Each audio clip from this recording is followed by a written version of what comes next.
On a un CRUD complet, on peut filtrer, on a des stats, et on peut exercer des actions sur nos ressources. Ok, donc, à partir du moment où je fais ça, si je fais F5, il n'y aura toujours rien qui se passe. Pourquoi? Parce que j'ai pas forcément register mon action. Ce qui est logique, il faut au moins que j'aille sur mon customer, donc ma ressource customers. Vous vous rappelez, on a encore une fois différentes choses, les petits labels ici singulier pluriel, on précise sur quel modèle et locant on va se baser. On a ici la liste des feeds pour le CRUD. Bien maintenant, on va avoir tout simplement la liste des actions. Nous, on va dire new update customer statut. Donc là, j'ai lié ma ressource à cette action.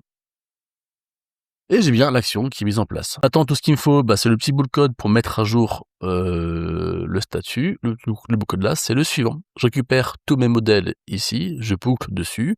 Pour chaque modèle, j'ai donc un customers. Je vais injecter dans ma petite boucle les feeds ici. Et donc, je vais dire que je vais modifier ce customer en disant que le statut, c'est celui-ci. Donc, feeds. Actuellement, où je fais ça, mettons, je les mets tous en perdu. Voilà, les deux sont bien passés en perdu.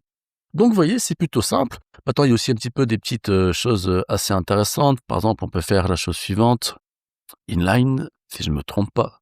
Pardon, c'est pas inline, mais c'est show inline. Il permet en fait d'avoir directement sur la ligne l'action. Des fois, c'est pertinent quand on sait que vos clients, c'est plutôt un par un que par grosse vague. Et aussi, la magie, c'est que bien évidemment, mettons que je filtre tous mes clients, je veux dire, tous mes clients qui ont des commandes, je les sélectionne tous, hop, donc soit cette page-là de 25 par 25, soit tous la base de données, si on avait mis par exemple, et bien évidemment, plus j'ai filtré et j'ai sélectionné, l'action va être prise en compte sur les ressources que j'ai filtrées.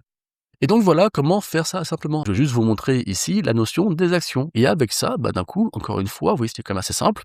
On a un CRUD complet, on peut filtrer, on a des stats, et on peut exercer des actions sur nos ressources. Encore une fois, c'est tout ce qui est nécessaire quand on fait un back-office classique pour nos clients.